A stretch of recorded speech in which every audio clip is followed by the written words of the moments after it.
My name is Sebastian Nam. This is a live recording of the Conscious Prophets Unfiltered podcast with the lovely guest, Taryn Southern. So welcome to the show, Taryn. Thank you for having me. Wonderful. Taryn, when was your last oh shit moment? First thing that comes to mind. Every single day. Oh, man. I also have no memory. Because of my extensive use of AI, short-term memory is gone. So I'm absolutely positive I had multiple oh shit moments yesterday, but I can't remember what they were. Sounds good. What was your last oh shit moment? I've never been asked that. The last oh shit moment was, I think it was like 2 minutes ago when you're like, should we like show these 13 slides or should we just remove it? I was like, oh shit, we didn't really talk about that. Oh, yeah. But That's a good one. But I think I should tell people the story about the contact card. So we have a friend in common. His name is Jason Goldberg. He is lovely human being, incredible guy. He's actually on the podcast as well here at the Kin, and he's a global keynote speaker at Mind Valley. And we were having a catch up, and he was like, "You have to meet my friend Taryn. She's amazing. She's a great human. All things AI. You should have her on your podcast, etc." So I go home and I Google her, and I'm like, "She looks really familiar." And I'm like, "She sounds familiar, and she looks familiar." And I'm like, I was really trying to figure it out. I literally like went back to the computer like 3 times, and I'm like, I wonder if this is from like a dating app or something. And then he does the intro text, and her contact is already saved on my phone. So I'm like, oh shit, she's actually on my phone. So I definitely have met her before.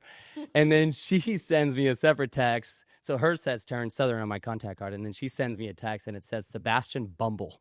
I sent him a screenshot of his name in my phone, which was Sebastian Bumble.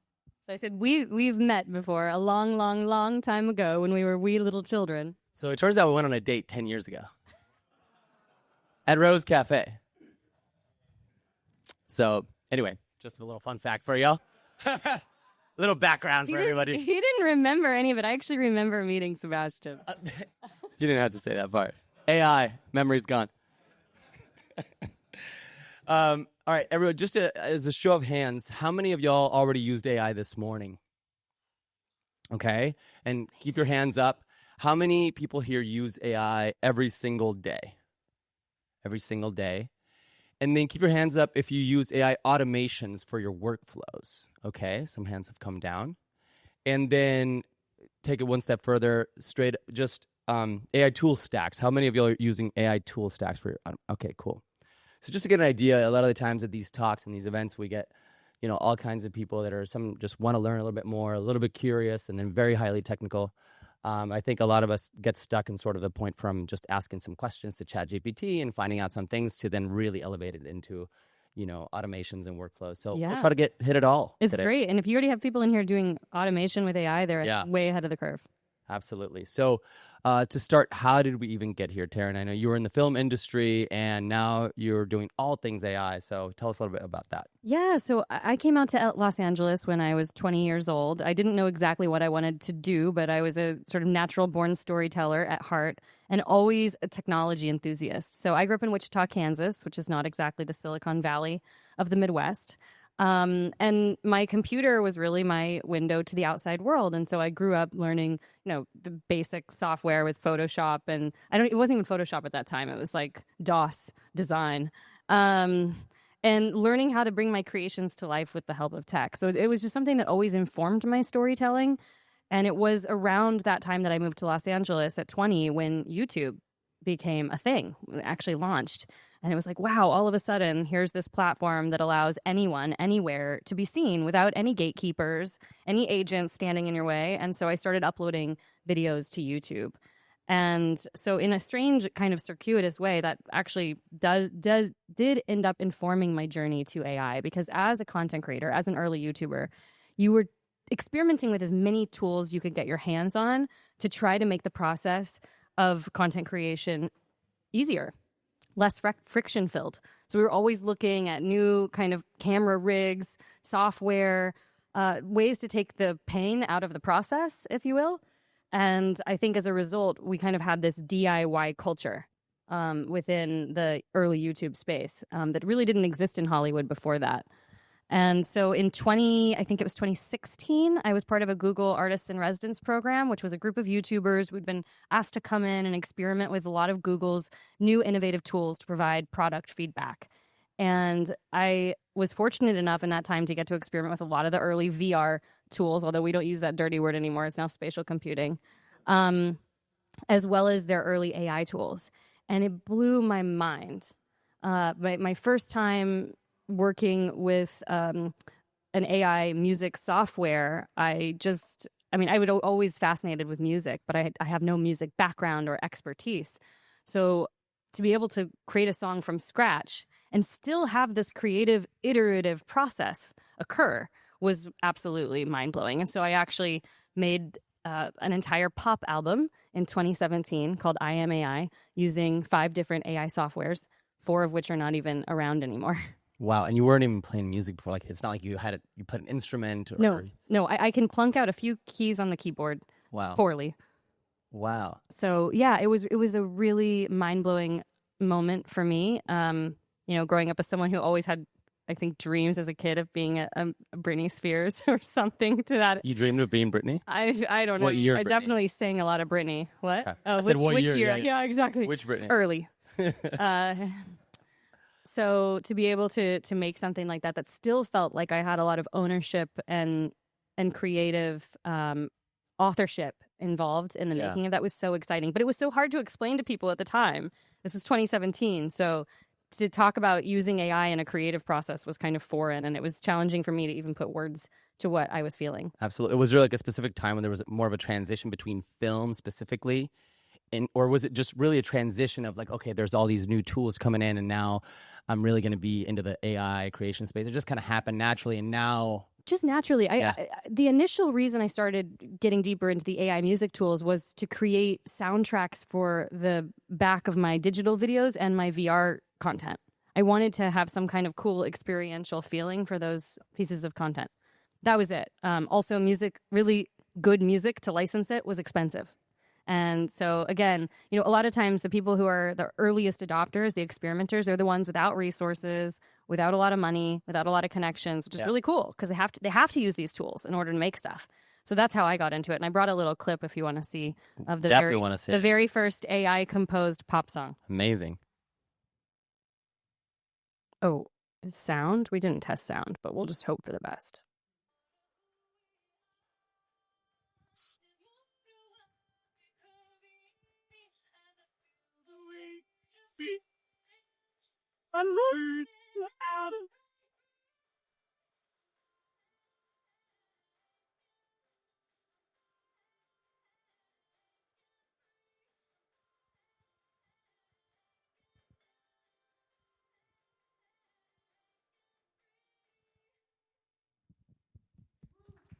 Thank you. It's breaking free, not bacon free, but also applicable for any vegans out there who would like to use it as your anthem. That's hilarious. So right there, you were not singing at all. So that was me singing. This was obviously before we had all of the vocal translators, and even there were no... The writing tools back then were so terrible. I wrote the lyrics, but all of the music, the composition, and even the production of the music, that was all AI. Got it. Yeah. Got it. Very cool. Yeah. Taryn, before we get more into AI stuff, I want to ask you, this is part of your journey that you've been very public about and you've shared quite a lot about. You were diagnosed with cancer at the very young age of 33. Yeah. So that I can imagine that was quite a journey. How did that affect your journey in terms of just your life and career, both? Oh, everything. I mean, absolutely everything. I think we all think that we're fairly, what's the word I'm looking for? I wasn't going to use the word immortal because I don't actually some people think that immortality makes sense, but invincible, absolutely. I felt invincible, and I was constantly going 24/7, a million miles a minute, and not taking stock in how this was slowly but surely impacting my body. And so there was a big shift for me. I went through 12 months of treatment, chemotherapy, radiation, the whole 9 yards. And coming out of that into COVID, where everyone, I think I was 6 months into treatment when COVID started. And so really having to reevaluate everything that I wanted in life, but having the space to.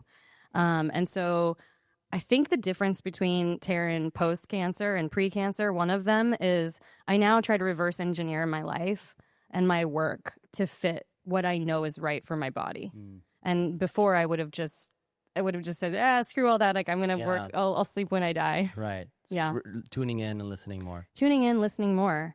And then I would just say, like, on the AI front, it was really kind of an interesting time. I couldn't work very, very much during treatment. It was very challenging. I was so sick most of the time.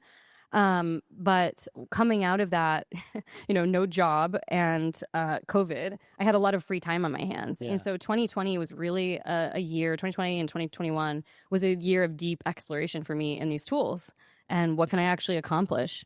And so I had this experiment that I did with myself 1 hour a week on a Friday. I would set a challenge and I would play with a different AI tool. And of course, we didn't even have ChatGPT at this point. So I was severely restricted according to today's standards. But I made an AI clone of myself. I did a lot of stuff in the sort of visual space with AI in those years and the early video. And that also kind of opened up my world to what I'm doing now. Yeah. Well, you're incredibly strong to get through all of that. I can't even imagine. Yeah. It's funny. Somebody recently asked me, what was the best year of your life? And I'm like, that's a really crazy question. I couldn't think about it. And it's like 2020 actually popped up for me. I was like, I got to do a lot and create and have all that space and time to, explore and no FOMO and all these things. So interesting how 2020 was not my best year. But I'm just saying in terms of like, I'm so glad you had a great time. In terms of, I didn't mean it like that, Taryn. I meant it as in from an exploration standpoint. You got to explore and discover new things that you wouldn't have gotten to because of the space that you had, So let's get into some AI stuff. So why should we even be going this direction from a creative standpoint? Oh, man. So I did put together a couple of slides that I think kind of speak to why I believe that AI is so helpful from a creative process. And like I said, it was hard for me to articulate this when I first started working with AI. And then the more that I've used it and the more applications that I've used it for, it's become just more and more clear. There are a number of forces at play when we look at creativity and what kind of sparks creative flow. I mean, we've all been there, right? Where you can get into some kind of flow state and you just jam in for hours and hours and hours. And then we have all these psychologists and biohackers studying what it is that actually incites that flow. And you can kind of break it down into 3 buckets. You have your expertise, which is your creative education, if you will, everything that you've learned that has given you the skill sets up until this day. You have your effort, which is like the kind of hardwired personality characteristics in you, like motivation, drive, the ability to get up and stick to a routine. And then you have this third element, which is inspiration. And these are the sort of outside forces that you're coming into contact with along your everyday, whether it's diverse ideas or the apple that falls from the tree and hits Helmut Newton on the head. And he's like, oh, gravity, yay. So these are the kind of 3 areas that I think about in terms of driving creativity. And the cool thing about AI is that it impacts all 3 of those areas. And so when you start applying it into your work, you're essentially just expanding the scope of creative possibility. And so one of the things that I want to pull up here for a second. Okay, so this is like a funny diagram that I put together of my creative process before AI, and it just looks like a shitstorm. It's like, you think that you've got your great idea and you run it through these different filters and frameworks and experts, and you think you got this, but you're still like on the journey and it's really tough. And then you do this again and again and again. Like if you're making a film or an album or some sort of larger creative project, you're going through this process many, many times so that you can actually develop an internal algorithm around what works and what doesn't work. And once you start doing that more and more, your algorithm gets better and better and better, right? So now you are starting to develop these like internal instincts as to why, for instance, the hero's journey or why Save the Cat as a TV structure, like why these kind of frameworks or guidelines or structures work in terms of informing your creative process. And after all that, 10,000 hours, congratulations, you are now an expert in that field. And that was what it was like before AI, right? And I think that was it sort of look back on that as the old glory days.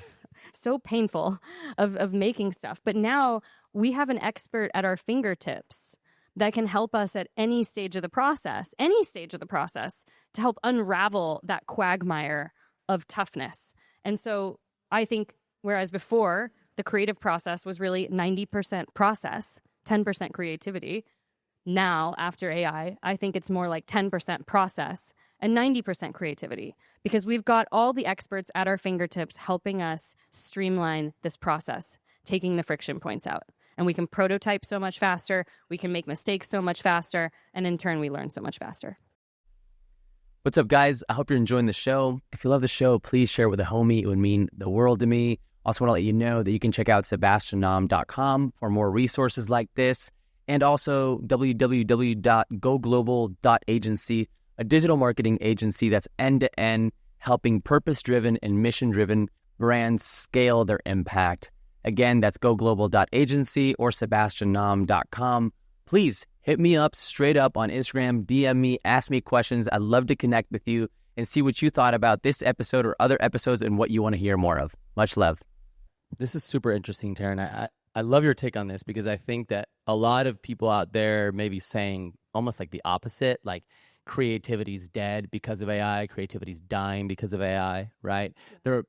Some people would say that it's literally the opposite. Maybe it's all processed now because you're processing things on a computer through AI models, etc., and you're not really creating, whereas supposed before, since it was you and your mind working through all of this stuff, you were actually creating the whole time. Like, what would you say to that concept? I think that comes with, I think that there's some,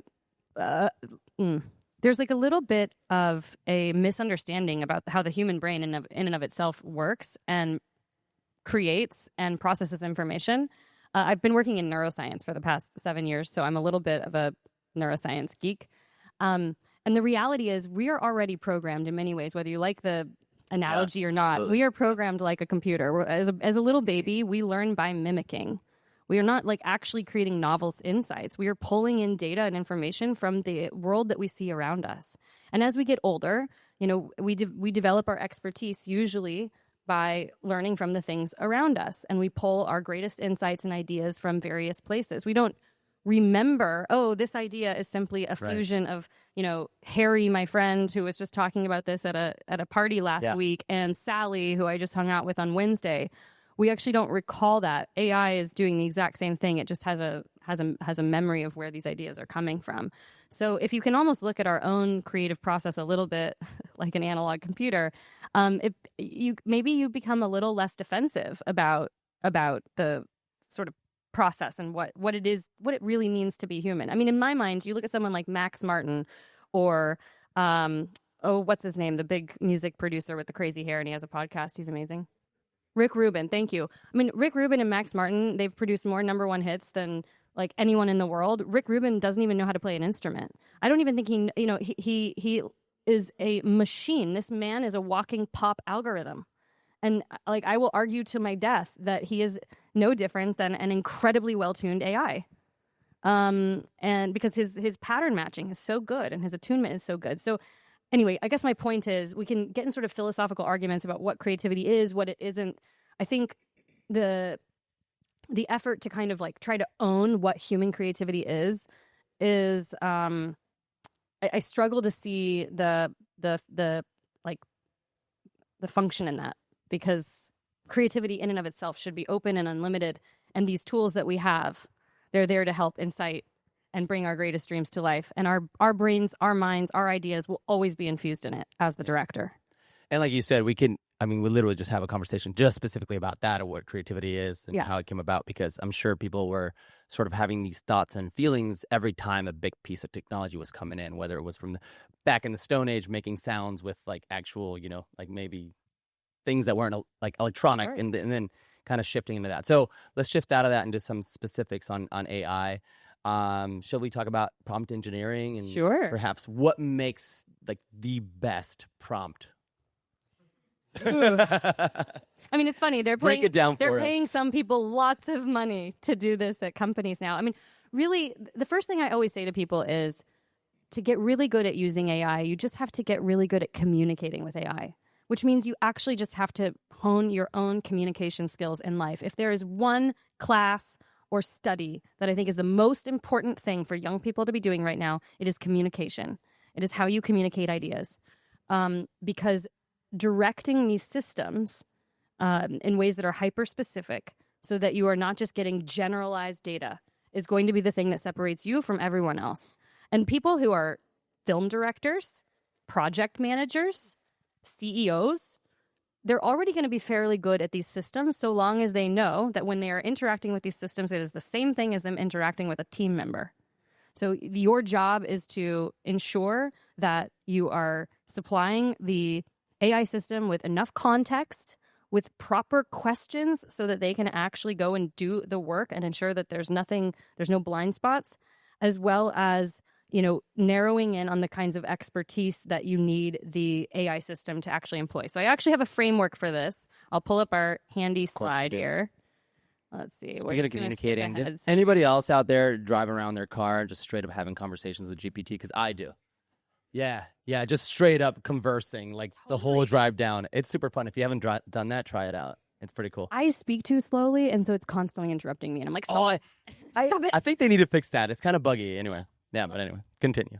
You're not allowed to have a pause when you speak with ChatGPT. Yeah, true.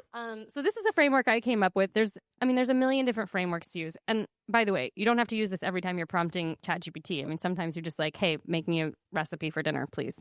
But if you are working on something that requires specificity, and that you can really guide, this is the framework to use. So I call it the gripe framework because if you use it, you'll never gripe about your results again. I'm such a cheeseball. Okay, so it's going to start with you clarifying your goal. What do you want the AI system to do? So in this case, we want the AI system to draft an engaging pitch email that collects email leads. Okay? Role. So this is what is the role of the system as they are working on this project for you. In this case, we want them to act as a witty marketer. We could even be more specific. We could say act as a witty copywriter who's an expert in the Alex Hormozy method. But you can get as specific as you want. Love that role piece. I think a lot of us miss that. That's right. Cool. Yeah. Yeah. The role is really important because again, ChatGPT is trained on all the millions and millions and millions of pieces of information from everyone, which means good copywriters and bad copywriters. So you want to tell it to only choose from this kind of select piece of data training. And that is going to get very specific with your results. Okay, so next is identity of audience. What is this, output being written for? In this case, we want this engaging email pitch for busy entrepreneurs. And you could get more specific. You could say busy entrepreneurs who don't have time to see their children at night. That's a pain point.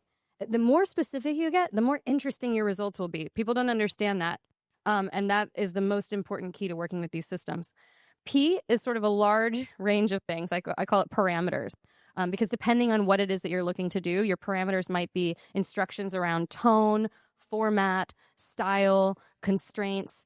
Maybe a constraint might be you need to have this under 500 words, or it absolutely cannot use the word innovative or disruptive, right? So you can really kind of make a lot of detailed contoured instructions here under parameters. You can also include write in the style of a certain paper or publication.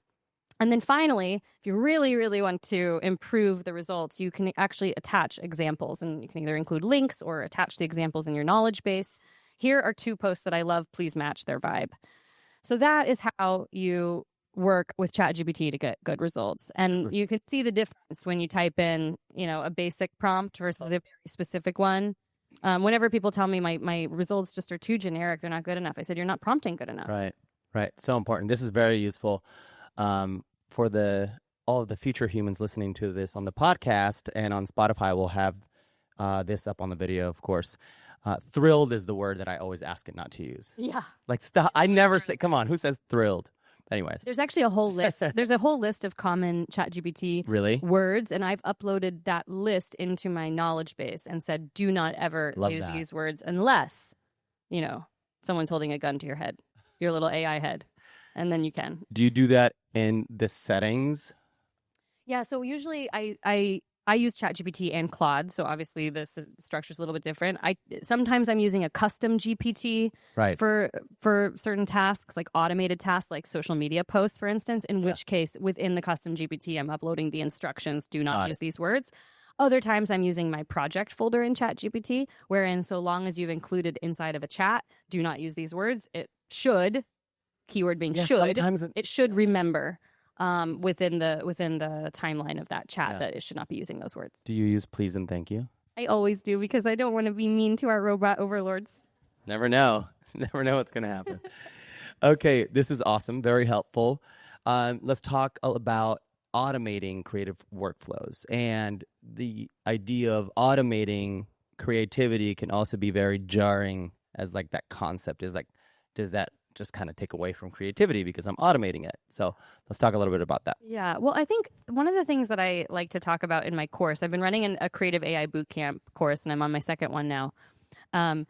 Don't automate the things that you love to do. You get to make AI work for you.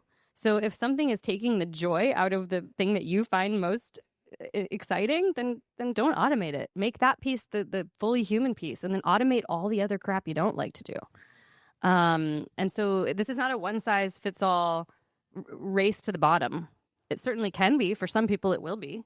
But as creatives, we get to choose our paths, right? Yeah. So for automation, there's so many different ways that you can attack this. We're just at the beginning of having really robust tools that can automate creative processes in really exciting ways.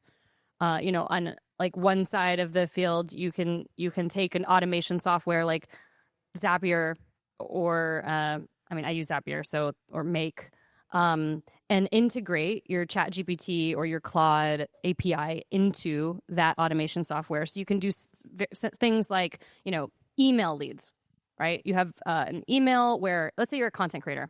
You have emails from brands all the time reaching out to you. They want to know, are you interested in collaborating? Most of the time, they're not giving you an offer. They want your rate card. They want information about you. You don't have time to go and assess all of these brands, check them out, see if they're actually worth your while interfacing with these people. And so you set up an automated system, in Zapier or Make, that is linked to ChatGPT that will actually automate the process of analyzing the brand. It'll actually run through this whole system for you, where it'll tell you, like, from a score from 1 to 10, how aligned is this brand to your brand. What are some other parameters that you might be important to you as a content creator? What are follow-up questions that you need to ask the brand to determine if you want to actually move forward in this in this collaboration? And you can actually have these emails set to write in your tone, automatically sent, using the software, using all the information that the AI system already has about you, because you've uploaded that to your ChatGPT knowledge base. And this can just all happen in your sleep. So by the time you wake up, you have verified, vetted brand deals. They're basically negotiated for you in your email box. I mean, that's something that as a creative, I would want. That's wild. I don't want to sit there and go through that process on my own. So that's a great example of how to use the tools in a way that just kind of automate the parts of the business that you don't like. Amazing. And then we'll get maybe into some specifics about that. Yeah. And how you do that, right? Sure. Okay, great. Great. Well, because I'm thinking, a lot of people are thinking, okay, well, whoa. Like, so you're connecting GPT through a Zap or a Make to your email, but then also there's, it's going through a process of analyzing it, but then there's also an action of it, taking an action and responding in a certain way. Mm-hmm. So there's a lot of steps there happening, correct? There are a lot of steps. And when you first start doing this, it's scary. It's almost like hiring an assistant and having to trust that the assistant's not going to screw up your life. So you have to, there's a process. When I first started doing this, and I don't even have it on yet, but I've been testing it for a couple of months now. So, and it works amazing. But basically all of the emails that it's drafting for me as responses end up in my draft folder. Okay. So then I check the next morning, and then I can just send, and I review. And I've been doing this for 2 months now, just to make sure that nothing really wacky comes out of the AI systems. But it's mind-blowing because, again, it's using context from me, and it's using context that it can find online about the brand to have this incredibly nuanced, engaged dialogue. So that's just one example. I'll give you another example. So on the content creation side, how many of you in here are content creators or make content for your brand? Okay, so a fair number of you, right? I mean, it feels like anyone who has a business at this point feels like kind of have to, right? Content creator too. I personally don't actually love content creation. I love creating stuff, but the constant engine, the hamster wheel of having to make content for social media feels daunting to me. I love coming up with ideas though, and I do love writing. I love scripting.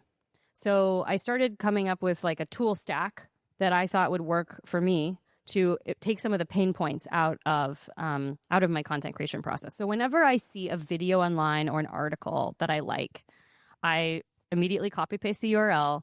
I've got kind of like a notepad. I can now send this into my custom GPT. I built a custom GPT that's trained on my videos, the videos that have performed the best for me, scripts of my videos, as well as scripts of videos of other content creators that are better than me.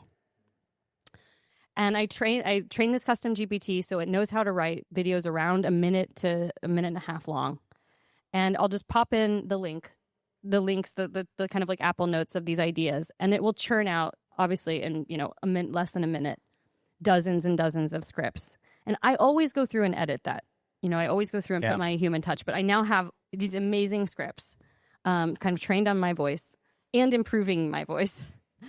And then from there, I use those to go and shoot my videos. And that's just like one step of the process. I'm now automating kind of every step of the video process with AI. By the way, for anyone who hasn't at least started with a custom GPT, it's actually a lot less daunting than you think. It's quite simple to it's quite simple to build a custom GPT. Yeah. In this case, when you're saying you're uploading videos, you're still having to run it through something that's essentially giving the script of the video, right? Because it's not actually, you can't just upload a video to it, or can you? Sorry?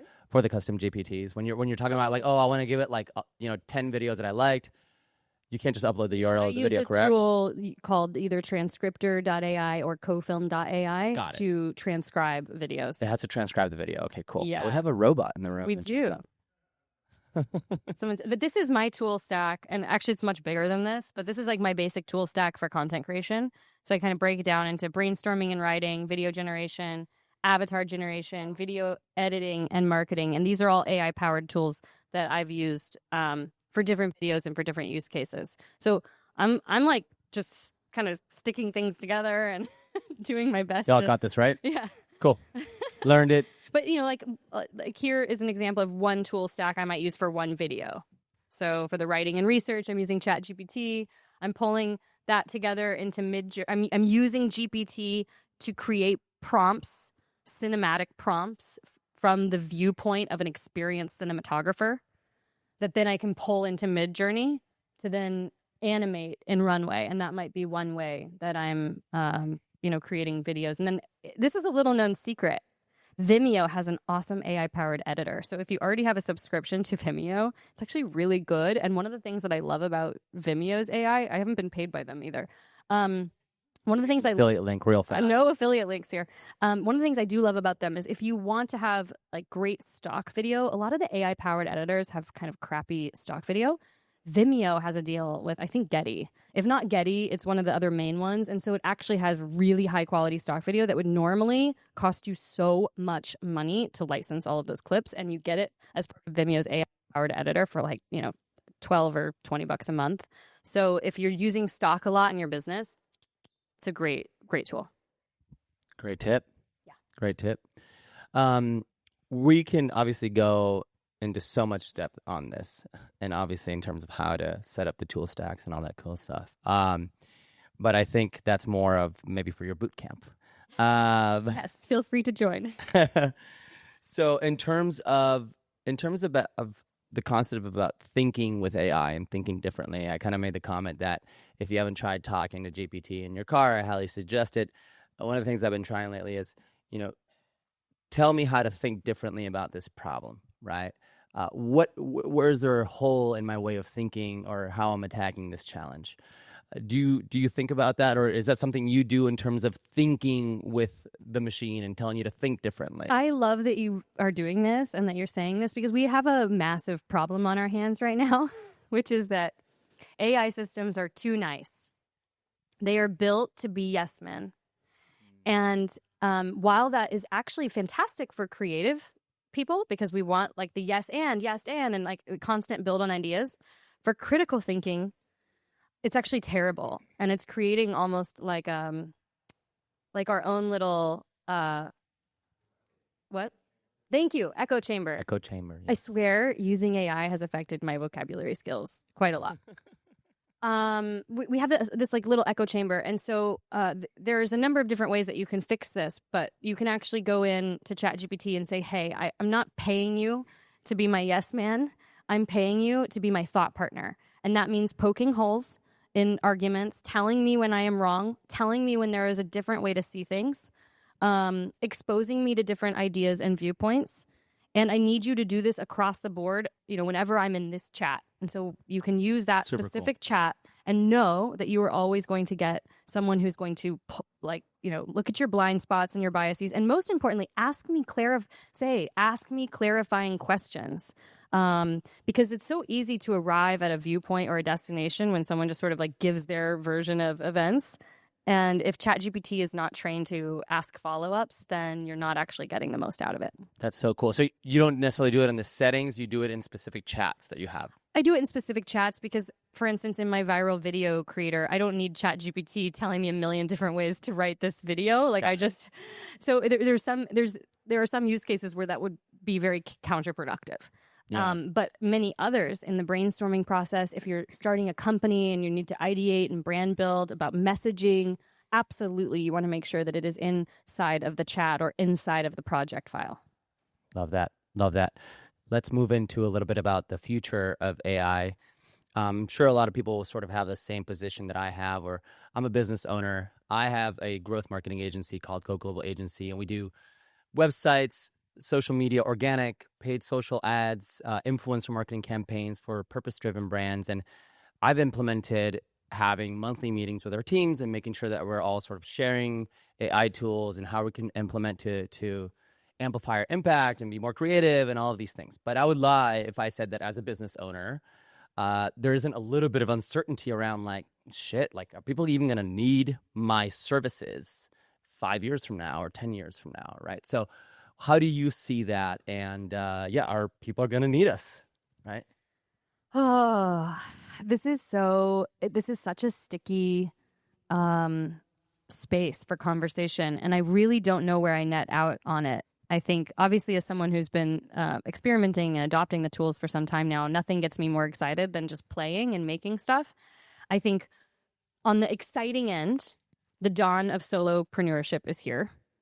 The era of solopreneurship, the idea that you can now build something and do so with just yourself or a team of 2 to 3 individuals with these no-code AI tools and get it to audiences of millions, that moment is here. I was actually just reading at 2:00 in the morning this morning when I couldn't sleep. I was reading a case study about a 17-year-old kid who gave himself a month to use a bunch of AI tools to launch a digital product. And he did, and he made $70,000. Wow. And he goes through his entire methodology in detail, and it's so brilliant. What was the product, out of curiosity? It was a class on AI, which is, funny because it's like, that's what I'm teaching. And I was like, I'm going to steal his blueprint. But, there's never been a better time for finding problems, whether they're small problems, medium-sized problems, large problems, but especially small problems, right? In your niche, in your community, and then figuring out ways to solve them with these tools.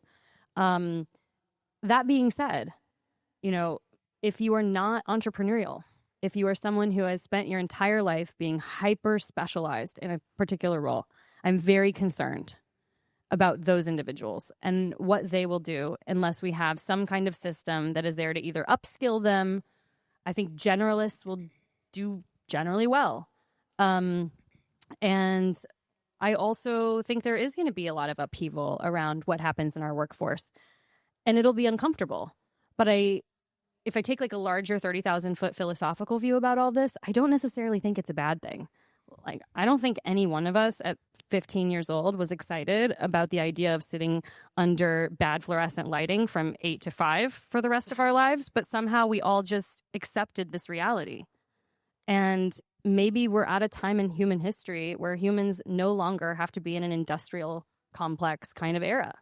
And that is really exciting, but it does mean some like strong discomfort. Yeah, it's kind of interesting what you said about sort of like a generalist versus somebody who's hyper specialized, because it's kind of like the opposite of what we've thought. Yeah, we thought we had to be specialized. Absolutely. Like I kind of grew up thinking, I'm pretty good at like a lot of things, but I'm not like amazing at one thing, and sort of and that that could go different ways, obviously, right? But for me, that grew into being an entrepreneur and taking risks in different things, and some having a bunch of micro failures and having some successes and things like that, right? So it's interesting that you say that. So that makes me feel good, but it's still pretty scary. Let's be real. It's scary for all of us. We're all in the same boat. There's not a single career that's untouched by AI, unless I think for the next 10 years, if you are working with your hands, you are fine.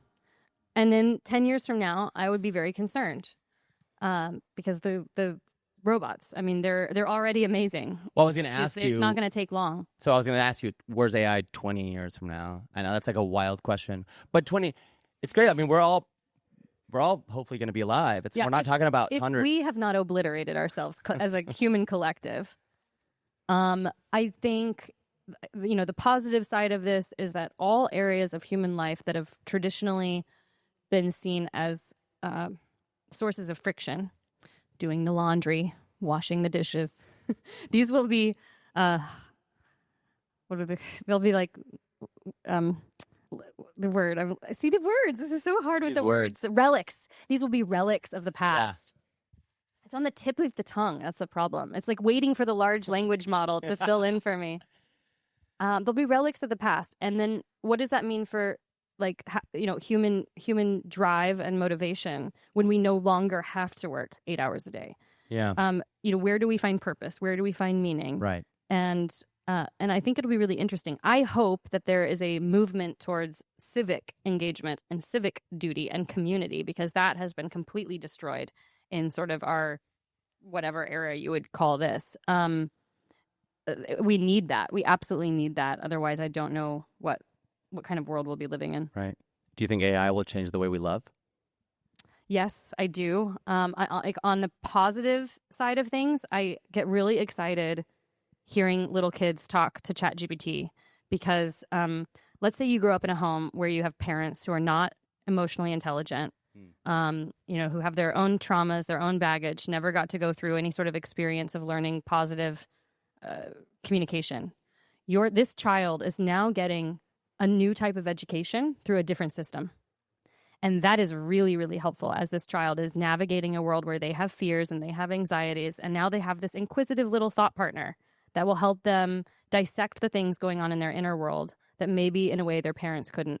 And that will be like the world's biggest experiment we've ever seen in human psychology as these children age. Now, of course, there are downsides. I don't think we have to squint too far to see all of the potential negatives. All the people that may not be interested in human connection, because the AI systems are much more enjoyable to be around. Yeah. And at a certain point, the AI systems will merge with the robot systems, and there may be people who prefer their robot partners to a real human. I'm sure that will happen. Yeah. What a trip. What a trip. On the other side of love, there's hate and, sort of any negative thing come out of it. And do you think that there should be some form of regulation around that in order to stop sort of like scaling hate, violence, etc.? Regulation around what around can say in the systems, if I can have GPT help me. I think I saw a post that you did about somebody that was asking GPT how to build a bomb or some kind of weapon of. It was a weapon of mass destruction, and it kind of gave it not only exact instructions on how to do it, but I think you were saying that it gave it instructions on where to go buy the individual. Oh, it was for bioweapon. Yes. Yeah, and of course, ChatGPT has many guardrails, and this person tried to use ChatGPT, tried to jailbreak it, didn't work. Went to Grok first time, got everything it needed, because of course Grok has a very different, run by Musk, has a very different sort of policy around what should be open source. I hate getting into the political side of this because you just can't win. But I think it's really, really scary. We've never seen access to this kinds of information at scale ever before. And when we talk about things like bioweapons and nukes, we're talking about one button that can decimate everything. And so do I believe there should be guardrails? Yes, I do.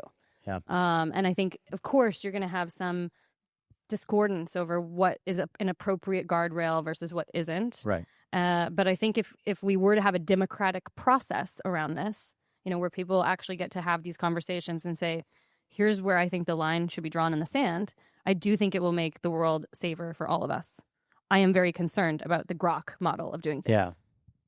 A lot of food for thought there. So, as this is a space for conscious entrepreneurs, and the podcast is mostly around conscious business and impact and things like that, I'm usually end my shows asking what are 2 traits that a conscious leader must embody. But let's just tweak that a little bit and say, what are 2 traits that an AI leader must embody? That a conscious AI leader must embody. Excuse me. A leader using AI or an actual Correct. AI? In order. You can answer however you'd like on that one. Well, since But all yeah, of us consciously here using AI. are humans, I will assume that conscious leader using That's an assumption, AI. but okay. Number 1, qualities, inquisitive. Just ask all the questions. If you're getting an answer from the AI, don't just accept it face value. Ask more questions of the AI. Ask it to ask you questions to clarify your answer. So inquisitive. And then 2, I would say, I think just compassionate.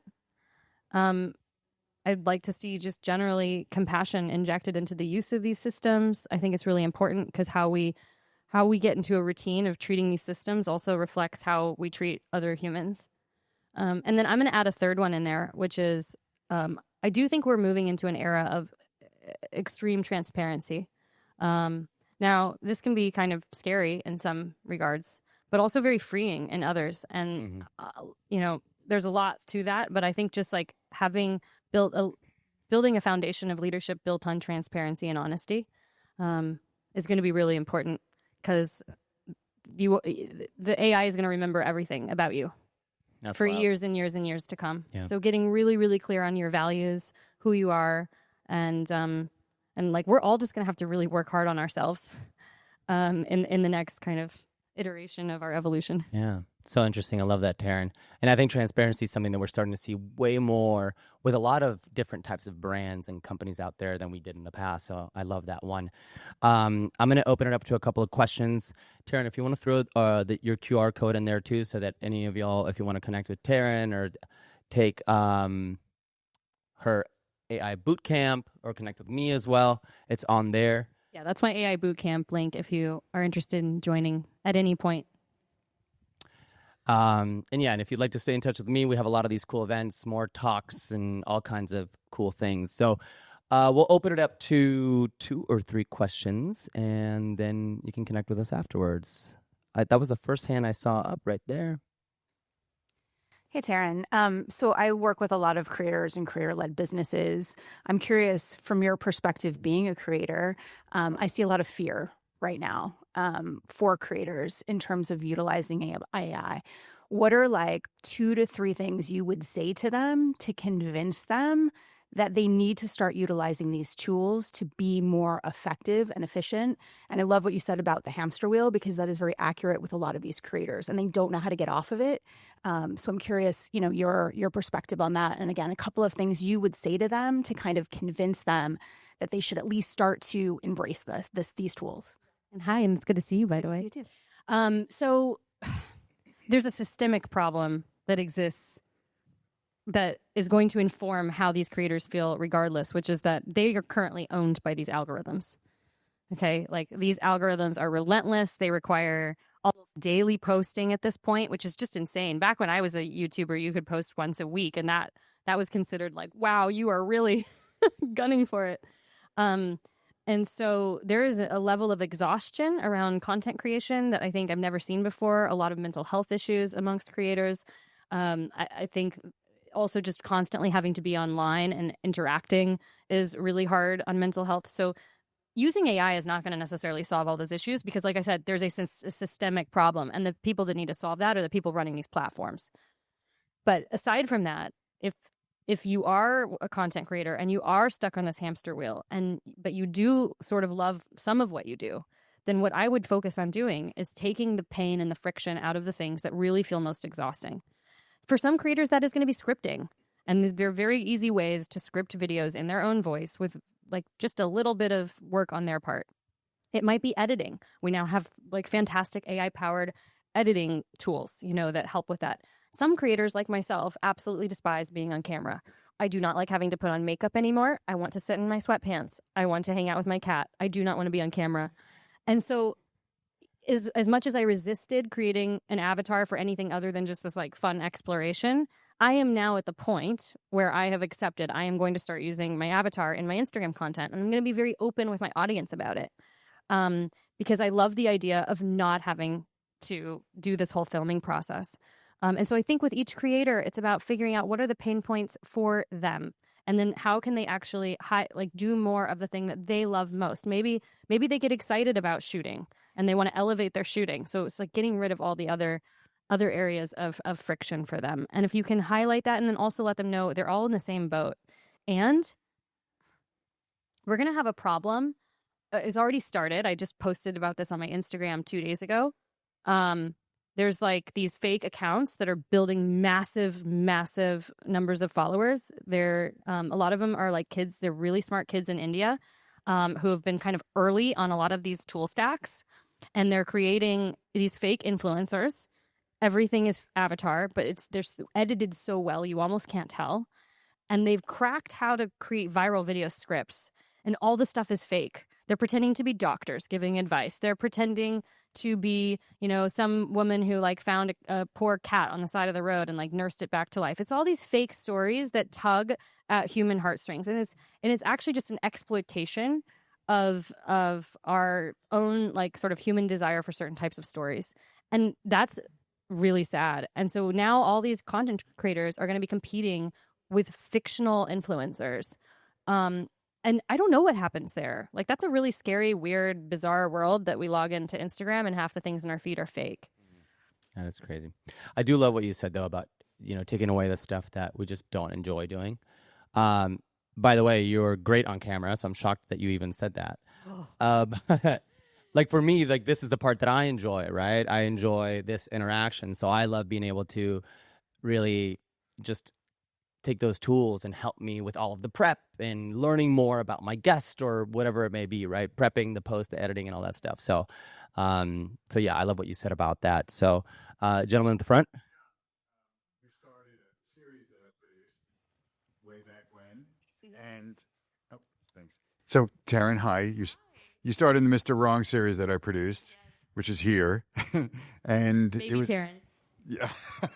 You look yes. the same. And it was you were hilarious and fabulous, and so the world is deprived by not having you on camera. But after that, you had your cancer journey. I now work with a lot of folks who are experiencing that same journey. Knowing what you know now, how would you use what you know now to have helped you in that journey? Oh, such a good question. And I actually already started that. I built a custom GPT for women with breast cancer.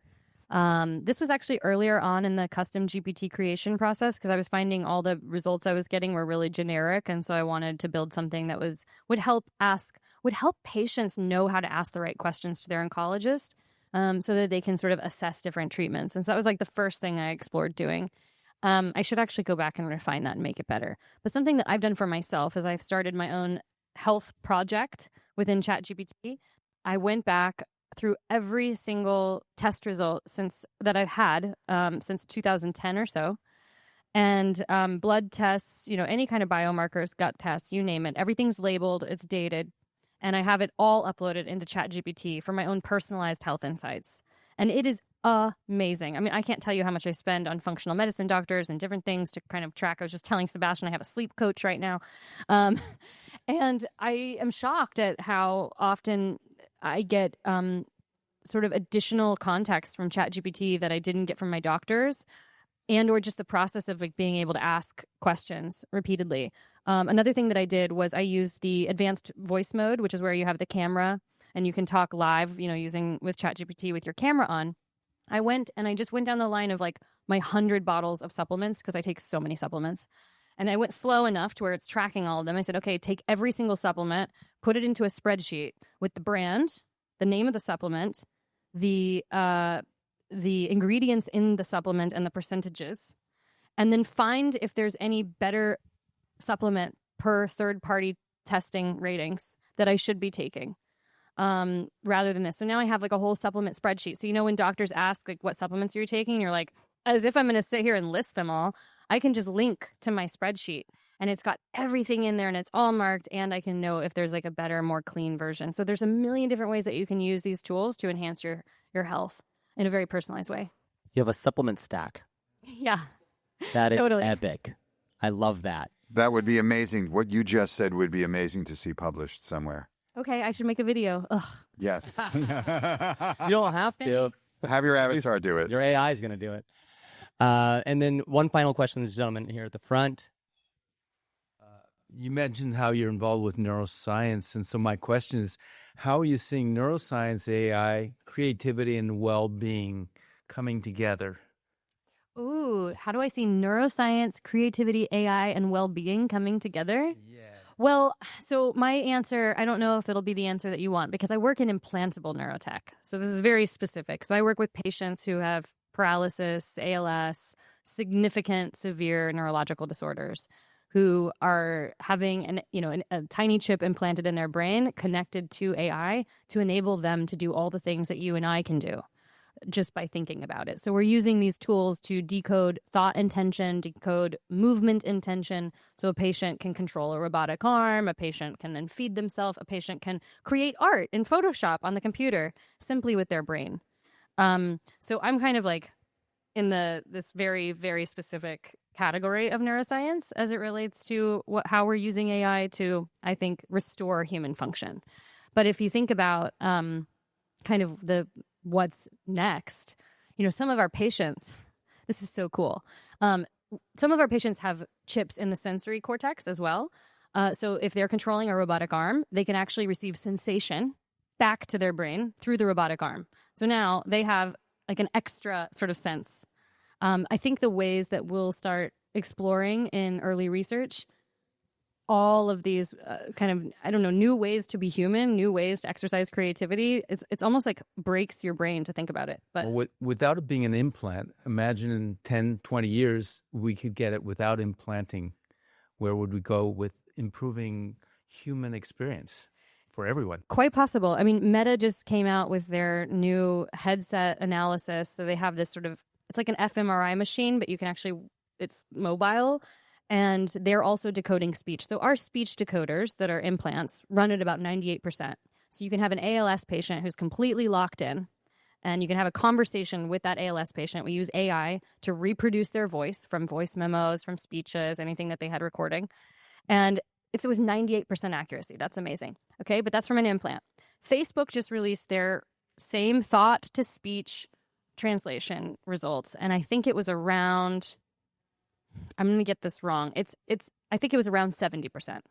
So it's not good enough to rely on for anyone to go teach a class, but I think that's extraordinary. The fact that this is all from information coming through the skull, which is a very, very hard, it's very, very hard to get good data out of the brain without going inside the brain. So I think the fact that they're already at that level of accuracy is, to your point, 10 years from now, you may be right. We may not have to surgically implant ourselves in order to integrate directly with these tools. Thank you. Much to explore. Thank you. Yes. Ooh. Well, this was great, Taryn. Thank you so much for being here with us. You are an amazing leader, so please keep doing you. And yes, connect with Taryn afterwards. Thank you all so much for coming, and we'll see you at the next event, AI Cafe or Startup Cafe here at the Kin. Thank you so much. Thanks, Sebastian. I hope you enjoyed that episode. If you like the show, please subscribe or share with a homie. It means the world to me. And honestly, straight up, just hit me up. The easiest way on Instagram, SEBNAUM. Ask me questions. I want to be here as a resource and a source of inspiration. I hope you have a beautiful rest of the day. Much love.